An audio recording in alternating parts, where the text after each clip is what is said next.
40 years ago. Big smiles today.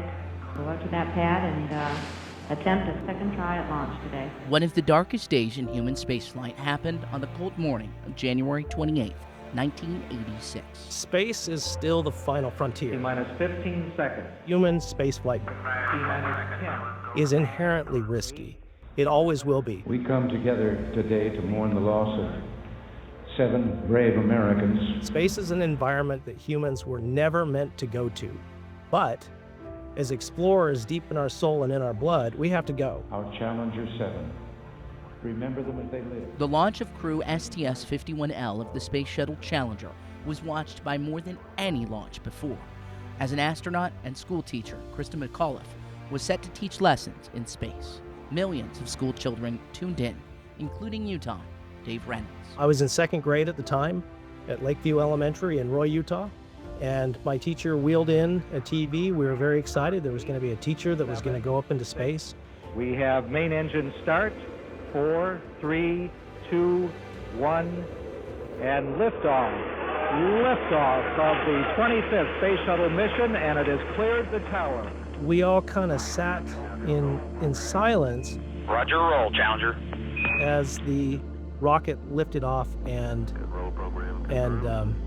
tragically exploded. 4%. Challenger, go and throttle up. Challenger, go and throttle up.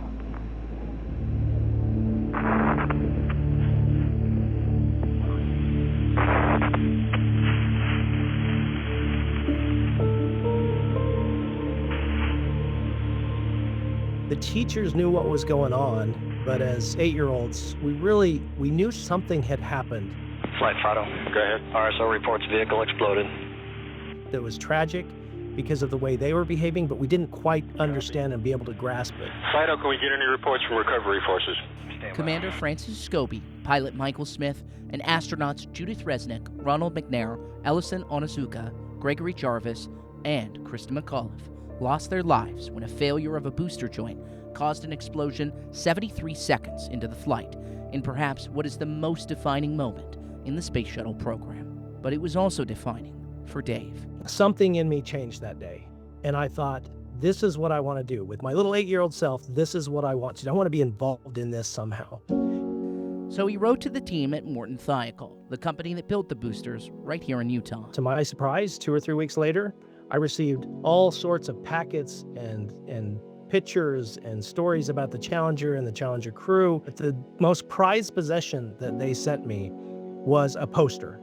This was that poster, given to Morton Thiokol employees as motivation to redesign the boosters and get the shuttle program back flying. I just found it so moving that I clung onto that poster like it was made out of gold.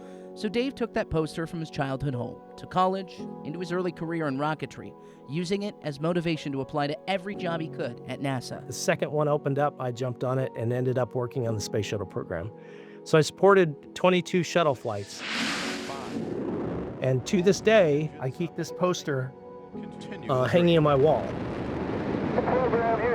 In 2011, the final shuttle mission launched. You look at the shuttle program, it did exactly what it was supposed to do, which is it was a work truck.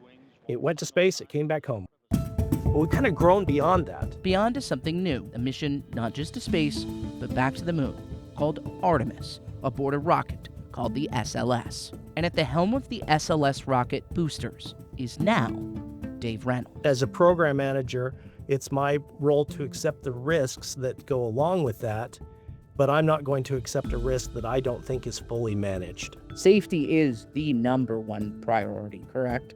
Correct.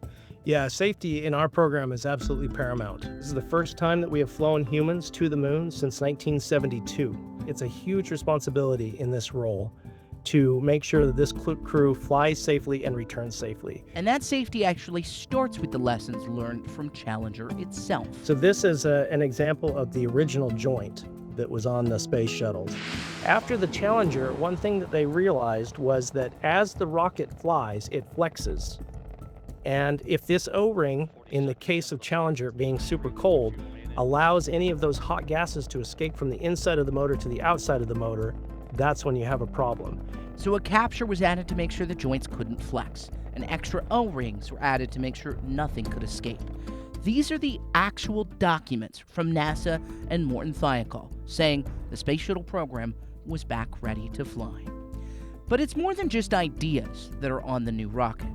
Actual parts from dozens of space shuttle missions are reused on the SLS boosters. Today, the cylinders that we are flying, those metal cases that we are flying on the SLS, many of them flew on the space shuttle. They are not new, they are reused space shuttle hardware. They are the literal joints, the redesigned joints that flew again and again and again on the space shuttle. And just a few days ago, we rolled out the Artemis 2 rocket to the launch pad. paving the way for mankind's return to the moon in just a few weeks. And ultimately, when the day comes, we'll push the button and we'll let this thing go. So from a Utahn who watched on in tragedy to leading the way to the next mission, he and his team are learning from the past. So I want to keep this as a reminder to myself that mistakes aren't acceptable.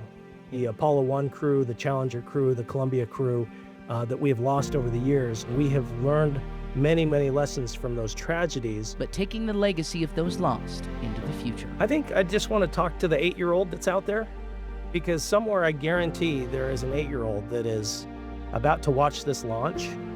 And 8-year-old, if you feel a drive to explore, you never know where you can end up. Spencer Joseph. You never know what poster is going to end up on your wall 40 years later that is inspiring you on a daily basis. Fox 13 News. But we're still blessed with heroes like those of the Space Shuttle Challenger.